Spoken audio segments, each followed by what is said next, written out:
우리는 2주 전에 누가복음 18장에서 부자 청년 관원에 대한 말씀을 함께 살펴보았습니다. 그는 권력도 명예도 그리고 수많은 재물도 함께 가지고 있던 사람이었어요. 그는 종교적으로도 굉장히 흠잡을 데 없이 계명을 잘 지켰던 사람입니다. 그래서 주변 사람들로부터 그는 참으로 의롭다 그런 이야기를 들었던 것 같아요. 그런데 예수님 앞에서 그가 이렇게 얘기합니다. 제가 어릴 적부터 이 모든 계명을 다 지켰다라고 이야기했을 때 아무도 주변에 있는 어느 누구도 그를 의심하지 않았습니다.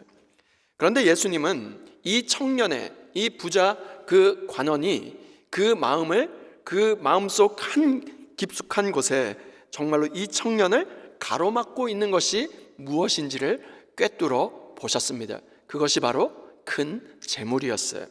그래서 예수님께서 이 부자 관원에게 이렇게 이야기하시죠. 이 모든 것을 다 팔아 가난한 사람들에게 나눠 주라고 하셨을 때 그는 고개를 떨구고 많은 재물로 인하여 근심하고 정말로 고개를 떨구면서 예수님 곁을 떠나갔습니다. 그때 예수님께서 이렇게 말씀하셨죠. 누가복음 18장 25절 말씀입니다. 낙타가 바늘귀로 들어가는 것이 부자가 하나님의 나라에 들어가는 것보다 쉬우니라 하시니 이 사건은 이것으로 종결되었습니다. 그리고 이어서 누가는 어떤 본문을 배열하고 있냐면 맹인 거지 바디메오가 예수님을 만나서 구원받은 그 사건을 기록하고 있습니다. 참으로 아름다운 사건이었지만 우리의 마음속에 한 가지 의문이 남습니다. 그러면 부자는 결국 구원받을 수가 없는 것이구나. 부자는 천국에 들어가는 것이 불가능한 일이구나. 왜 부자 간원은 예수님을 떠났고 맹인 거지 바디메오는 구원을 받았기 때문입니다. 그런데 바로 그 다음에 오늘 우리가 읽었던 삭개오 사건이 등장합니다. 예수님의 마지막 한 주 예루살렘을 향하여 올라가는 그 길가에 바로 올라가시기 바로 직전에 누가가 기록한 마지막 개인과 1대1로 만나는 사건이 오늘 읽었던 바로 삭개오 사건입니다. 여기서 우리는 예수님께서 불가능한 일을 가능케 하시는 장면을 볼 수 있습니다. 오늘 삭개오의 스토리를 통해서 예수님이 어떻게 우리를 찾으시고 예수님이 어떻게 우리를 강권적으로 부르시는지 오늘 말씀을 통해서 함께 살펴보고자 합니다. 그 첫 번째 교훈은 이것입니다. 예수님은 갈망하는 마음을 주목하신다는 거예요. 예수님은 갈망하는 마음을 주목하신다. 누가복음 19장 1절과 2절 말씀입니다. 예수께서 여리고로 들어가 지나가시더라. 삭개오라 이름하는 자가 있으니 세리장이요 또한 부자라. 예수님은 예루살렘을 향하여 지나가시다가 의도적으로 지금 여리고로 지금 통과해 가고 있습니다. 예수님께서 예루살렘으로 가시다가 여리고로 가신 그 이유가 무엇일까요? 먼저 이 여리고는 어떤 도시였을까요? 구약의 여리고가 아니고요, 지금 헤롯이 재건한 신약시대의 여리고를 뜻하고 있습니다. 이 여리고는 어떤 곳일까요? 이곳은 커다란 오아시스 위에 세워진 울창한 숲이 있습니다. 정말로 아름다운 식물이 가득한 도시였어요. 참으로 아름다운 도시였을 뿐만 아니라 광야 한복판에서 번영과 부유함이 정말로 가득한 도시였어요. 그곳에 가까이 오실 때 예수님께서 맹인 거지 바디메오를 고쳐주셨죠. 사람들은 다윗의 자손 예수여 나를 불쌍히 여기소서 소리치는 바디메오를 꾸짖지 않습니까? 사람들은 예수님께서 왜 저런 사람에게, 맹인이고 거지인 저런 사람에게 이 얼마 남지 않은 그 시간을 사용하실까 하며 놀라워했습니다. 소경이고 거지인 사람, 당시 사람들은 하늘로부터 천벌을 받아서 저런 맹인이 됐고 거지가 된 바디메오, 그 바디메오를 예수님께서 부르시고 정말로 가시던 길을 멈추어 서신 그 일을 보고 정말로 놀랐습니다. 그런데 사람들의 이 뒤틀린 생각들을 예수님께서 또다시 깨트리십니다. 이제 군중들은 다시 한번 또 놀라는 사건을 접하게 됩니다. 삭개오라고 하는 그 이름의 뜻은 의로운 자, 깨끗한 자, 무지한 자라는 이름의 뜻을 가지고 있었어요. 그런데 삭개오라고 하는 그 이름과 너무나도 상반되게, 너무나 거꾸로 전혀 다른 삶을 살고 있었습니다. 어떻게 살았을까요? 그는 세리장이었습니다. 그리고 또한 부자였습니다. 원래 정해진 세금보다 훨씬 더 많은 세금을 걷어들여서 자기의 배를 채우고 살았던 사람인 거예요. 삭개오가 부자였다는 것은 무엇을 말하고 있을까요? 그렇게 부당한 돈을 걷어들여서 많은 돈을 착취해 자기가 먹고 살았다는 것을 의미합니다. 게다가 그냥 텍스 컬렉터가 아니라 세리들의 장이었습니다. 여리고라고 하는 그 거대한 세금의 중심지였던 그곳에서 세리들을 총괄하는 총책임자, 바로 두목이었다는 거예요. 여리고는 무역의 중심지였기 때문에 세금 수입이 정말로 어마어마한 도시였습니다. 그 중심에 서 있었던 바로 삭개오는 돈도 많고 권력도 모두 다 가진 사람이었어요. 세상적으로는 아무것도 더 바랄 것이 없었던 그에게 어떤 일이 벌어졌을까요? 누가복음 19장 3절과 4절 말씀입니다. 그가 예수께서 어떠한 사람인가 하여 보고자 하되 키가 작고 사람이 많아 할 수 없어 앞으로 달려가서 보기 위하여 돌무화과 나무에 올라가니 이는 예수께서 그리로 지나가시게 됨이러라. 삭개오가 예수님을 보고자 정말로 애쓰는 장면이 바로 이 장면입니다. 사실 우리에게 익숙한 장면이 아닐까요? 주일학교 출신들은 너무나도 익숙하게 많이 들었던 장면일 것입니다. 주일학교 때 들었던 뽕나무에 올라간 키 작은 그 삭개오 스토리를 기억하실 것입니다.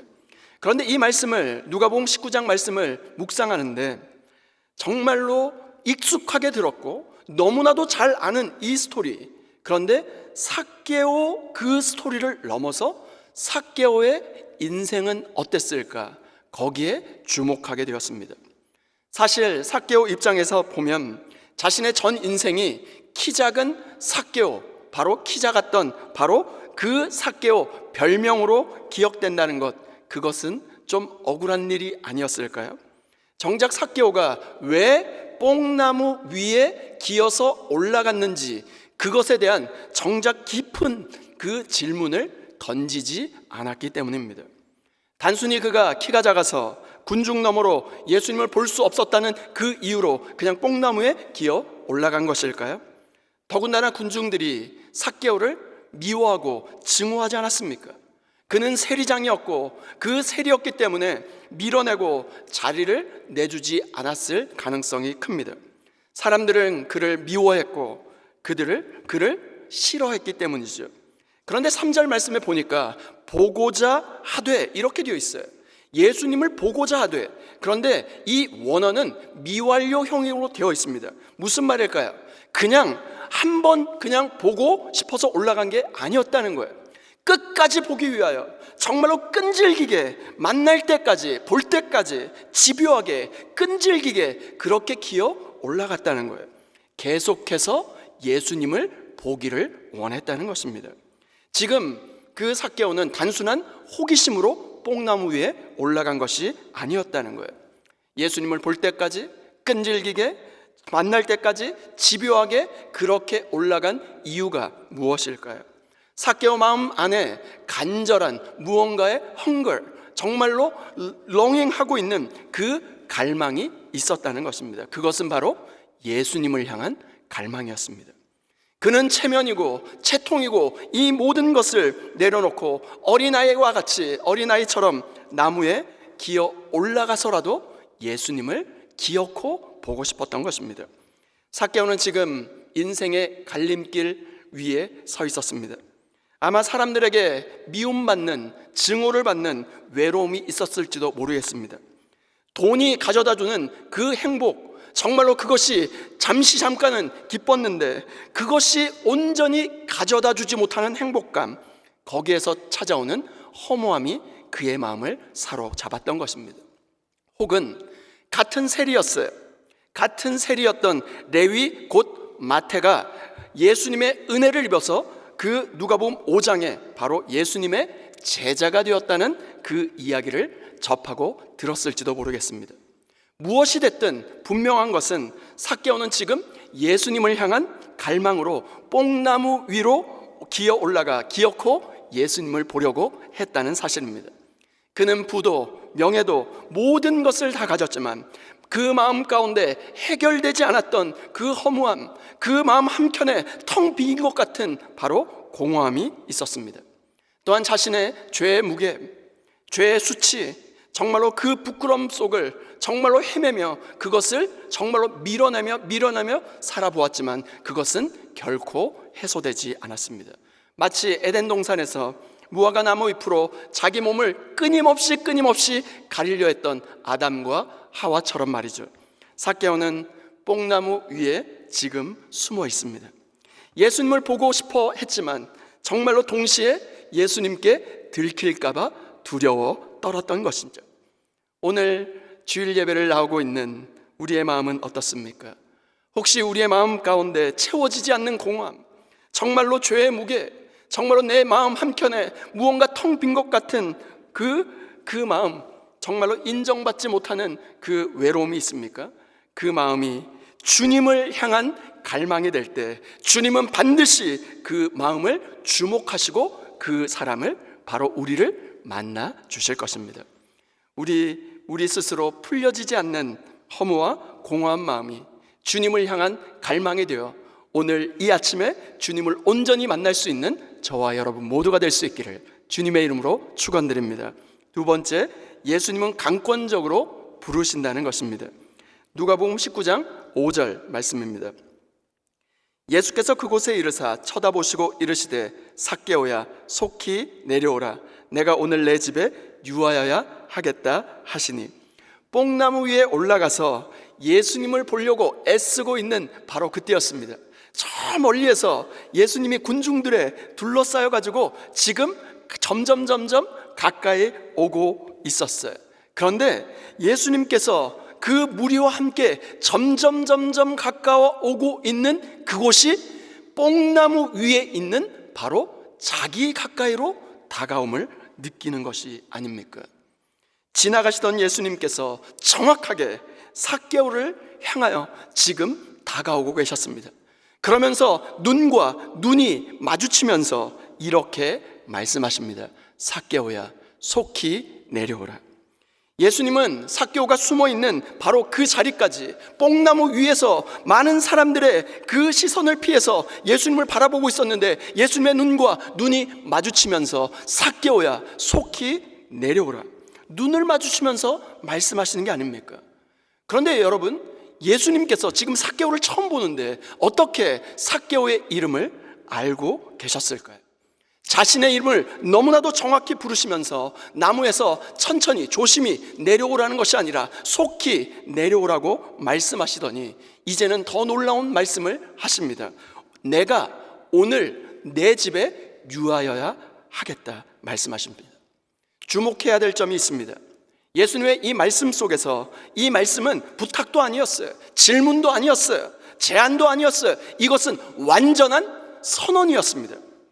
여러분, 여기에서 예수님께서 지금 아주 짧은 이 원 센텐스 안에 지금 말씀하고 있는 그 선언이 이것이었습니다. 예수님은 삭개오의 이름을 부르셨어요. 콜 아웃 하셨어요. 그리고 내 삶의 자리에서 속히 내려오라, move down, come down 이렇게 말씀하셨어요. 또 한 단어가 무엇일까요? 그리고 주님이 내 삶에서 머물러 있겠다라고, 내가 너의 집에 스테이 하겠다 말씀하셨어요. 콜 하셨고 come down 하라고 말씀하셨고 그리고 스테이 하겠다 말씀하셨습니다. 예수님은 삭개오를 강권적으로 부르셨습니다. 그 부르심은 어떤 부르심이었을까요? 내 이름을 부르는 부르심이었어요. 그리고 내 자리에서, 내 삶의 자리에서 come down, move 하라고, 내려오라고 하시는 그 부르심이었어요. 그리고 또 하나의 부르심은 어떤 부르심이었을까요? 내가 너의 집에 머물겠다, 스테이하겠다 하는 부르심이었습니다. 예수님께서 오늘 내가 내 집에서 유하여야 하겠다 하시는 그 말씀에 삭개오는 어떻게 반응했을까요? 누가복음 19장 6절 말씀입니다. 급히 내려와 즐거워하며 영접하거늘. 삭개오는 지체하지 않았습니다. 급히 내려와 즐거워하며 단숨에 정말로 급히 내려와서 기쁨을 가지고 즐거움을 가지고 예수님을 영접했습니다. 예수님께 나온 그의 발걸음은 지체함이 없었어요. 그 마음에 그 기쁨과 즐거움이 가득했습니다. 이것이 바로 구원의 기쁨인 것입니다. 세상은 돈과 명예와 성공과 그 모든 것을 가지고 잠시 잠깐의 행복을 추구할지 모르겠어요. 그런데 참된 기쁨과 평안은 예수 그리스도를 인격적으로 만날 때 이루어지는 것입니다. 세리장이었던 바로 삭개오는 당시 가장 악인들 중에, 죄인들 중에 바로 하나로 여겨졌던 사람이었지만 창조주이신 예수 그리스도의 품에 안겼습니다. 여러분, 누가복음 15장에 보면 집 나간 탕자, 그 스토리를 기억하실 것입니다. 아버지께 유산을 요구하고 타국에 가서 허랑방탕하게 살다가 정말로 그 아무도 누구도 정말로 돌봐주지 않는 바로 돼지 쥐염 열매를 먹다가 줄여 죽는구나 하면서 바로 그때였어요. 자기 신세를 되돌아보면서 아버지 집에 가서 품꾼의 하나로 나를 써달라고 부탁해야지 하면서 아버지 집으로 돌아오게 되죠. 몸은 돼지 냄새로 범벅이 되었습니다. 옷은 누더기가 되었습니다. 먼 길을 걸어온 그의 몸은 완전히 만신창이가 되었습니다. 상처투성이었고 물집으로 가득했습니다. 그런데 아버지는 집 나간 아들이 어제나 저제나 돌아올까 아침 저녁으로 문 밖에 서서 정말로 아들을 기다리고 또 기다렸습니다. 정말로 아침 저녁으로 기다리고 있는 바로 어느 날이었어요. 그런데 저 멀리에서 먼지 하나 같은 정말로 점과 같은 그 한 사람의 움직임을 보니까 나의 아들, 집 나갔던 나의 아들, 죽었다가 다시 돌아온 내 아들, 그 움직임이 정확하게 맞아떨어진 거예요. 그 순간 모든 것을 제쳐두고 버선발로 뛰쳐나가 그 아들의 목을 정말로 끌어안고 정말로 품꾼의 하나로 써달라고 하는 그 말할 겨를도 없이 아들의 목을 껴안고 손에 가락지를 끼우고 발에 신을 신기고 살찐 송아지를 잡아 내 죽은 아들이 돌아왔다고 온 동네 잔치를 벌여주지 않습니까? 그 악취와 더러움, 그 모든 허물에도 불구하고 아버지는 아들을 품에 안고 아들의 신분을 완전히 회복시켜 주었죠. 이것이 얼마나 정말로 놀라운 사랑이요? 이것이 웬 은혜입니까? 하나님은 우리가 정리할 것을 다 정리하고 그 이후에 받아주시는 분이 아니십니다. 우리가 스스로 깨끗해지고 더 체면 있게 보일 때까지 기다리시는 분이 아니십니다. 오히려 하나님은 오늘 우리가 강력한 주님의 부르심 앞에 반응하기를 원하고 계시죠. 오늘 탕자와 같이, 삭개오와 같이 자신의 죄의 짐, 무게 때문에 정말로 삶의 무게 때문에 힘들어하고 어려워하는 분이 계시다면 지금 있는 그대로의 모습으로 주님 앞으로 나아올 수 있기를 주님의 이름으로 축원드립니다. 주님은 우리를 있는 그대로의 모습, 그거 그대로 기꺼이 받아주시고 품어주시고 안아주시는 분이십니다. 그런데 안타깝게도 우리가 주님 앞에 나아올 때마다 모두가 다 기뻐하는 것은 아닙니다. 특히 그 사람이 미움받는 존재일 때는 더더욱 그렇습니다. 누가복음 19장 7절 말씀입니다. 무사람이 보고 다 수군거려 이르되 저가 죄인의 집에 유하러 들어갔도다 하더라. 무리가 삭개오를 향한 정말로 그리스도의 사랑, 예수님의 사랑과 긍휼과 자비를 보고 사람들이 원망했습니다. 여기서 무사람이 보고 다 수군거려. They all grumbled. 무엇입니까? 모두 다, 모든 사람들이 They all grumbled. 정말로 수군거렸다는 거예요. 무슨 말입니까? 집단적으로 그 차가운 냉소적인 그 반응으로 그렇게 반응했다는 거예요. 이것은 사실 우리 모두에게 숨겨진 바로 죄성일 뿐입니다. 정작 중요한 것은 사람들의 시선, 사람들의 평가가 아니라 하나님의 시선과 하나님의 평판이 더 중요한 것이 아닐까요? 하나님은 우리를 어떻게 지금 바라보고 계실까? 그것이 더 중요한 것이죠. 삭개오는 예수님을 만나면서 자신이 얼마나 사람들의 시선과 사람들의 평판, 사람들의 그 모든 것에 사로잡혀 살아왔는지를 깨닫게 되었습니다. 오늘 우리는 어떻습니까? 사람들이 하는 오해, 질시, 비난, 수군거림을 너무 깊이 묵상하지 마시길 바랍니다. 예수님께서 심지어 삭개오까지 가족으로 맞아들이시는 이 놀라운 주님의 사랑과 주님의 은혜를 보고는 찬양하기보다는 그들은 수군거리면서 질시하고 비난하고 불평했습니다. 그들은 주님의 자비에 대해서 투덜거리고 있었던 것이죠. 마치 탕자가 집으로 돌아왔을 때 탕자의 형이 정말로 나에게는 정말로 그 송아지 한 마리, 그 염소 한 마리도 잡아주지 않았는데 이게 웬일입니까? 바로 죄인에게 베풀어 주신 하나님의 자비를 탕자의 형은 비웃지 않았습니까? 그렇게 한다는 것은 결국 무엇을 의미할까요? 바로 하나님의 넘치는 그 은혜 앞에 내 죄를 보지 못한다는 뜻이죠. 우리는 삭개오보다 나은 사람들이 아닙니다.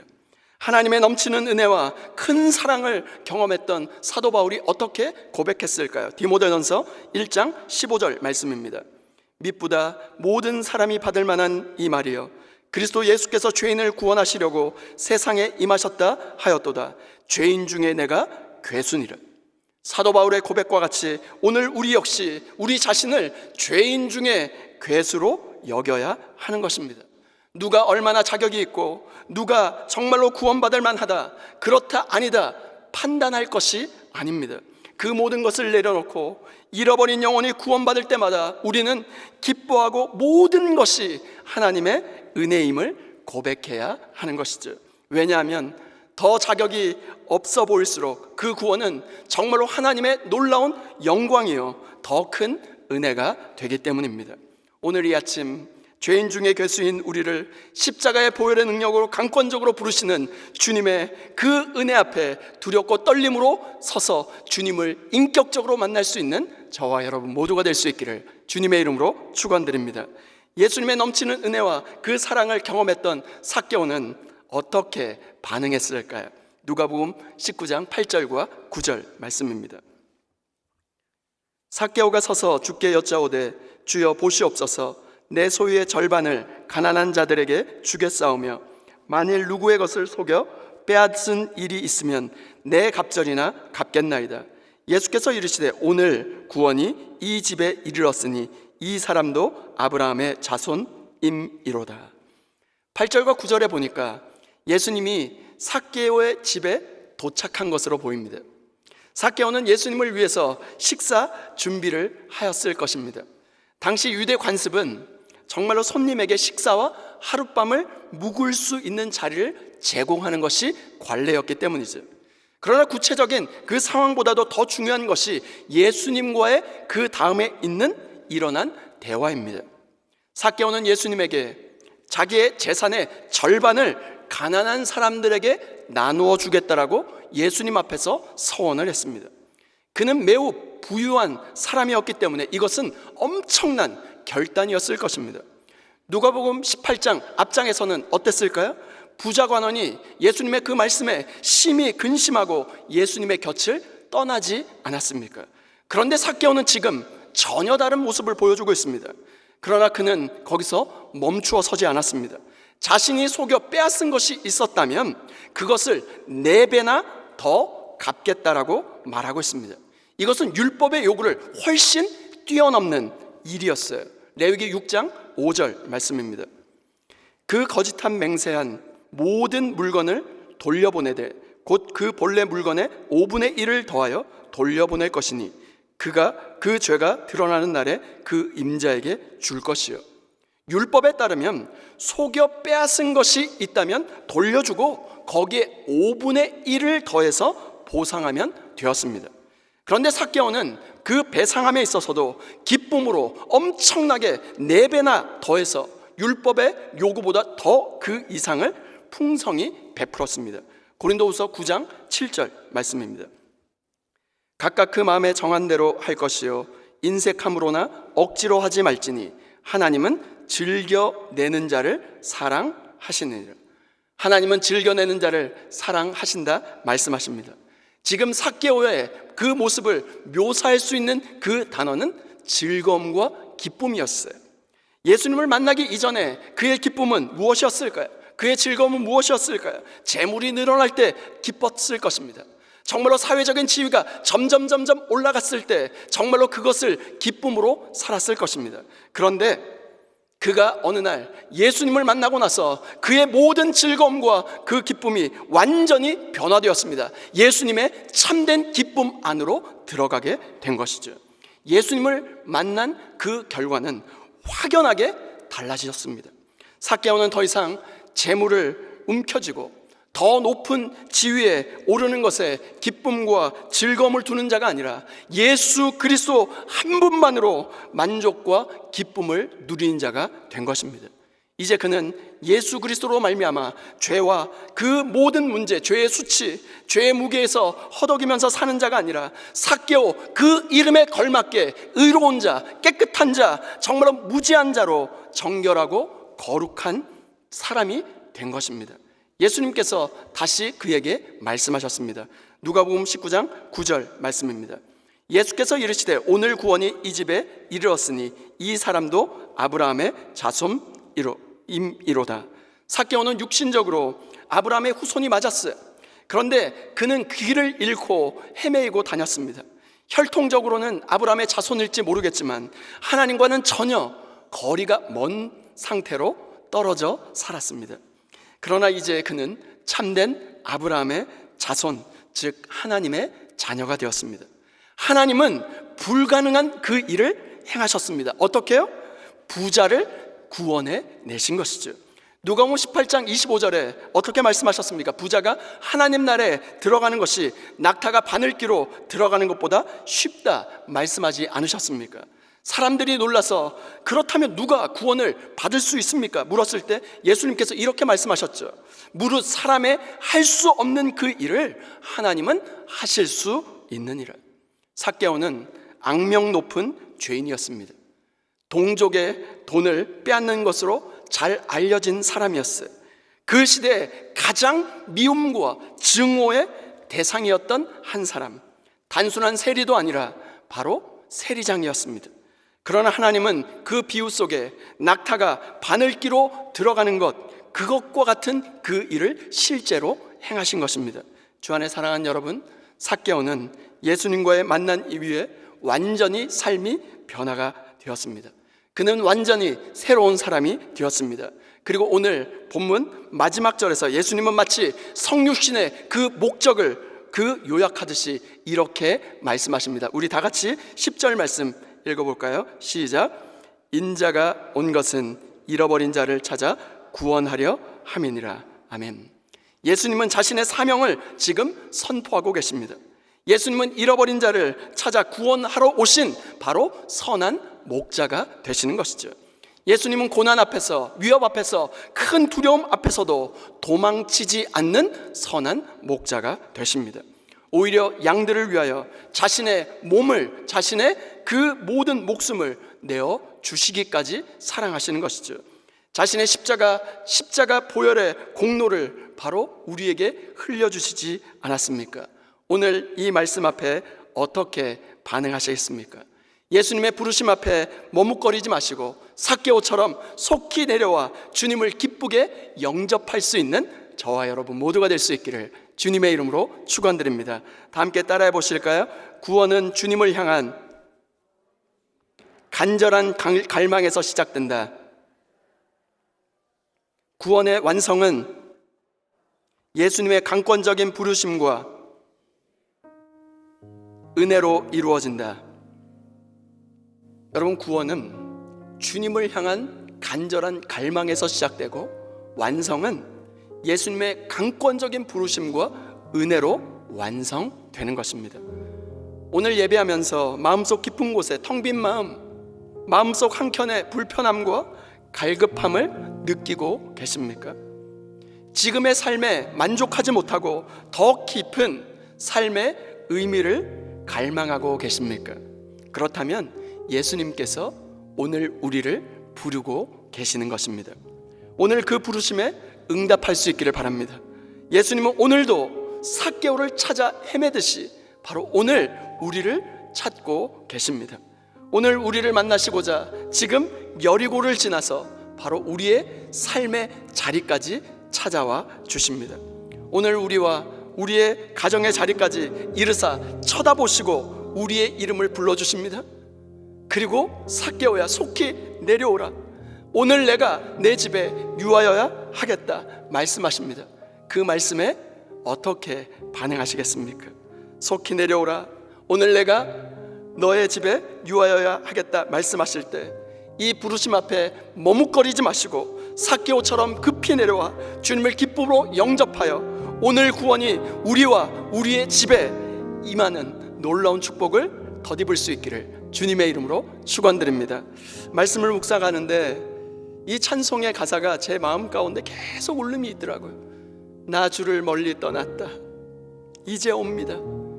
나 이제 왔으니 내 집을 찾아 주여 나를 받으사 나를 맞아 주소서. 그 찬양을 함께 부르시면 어떨까요?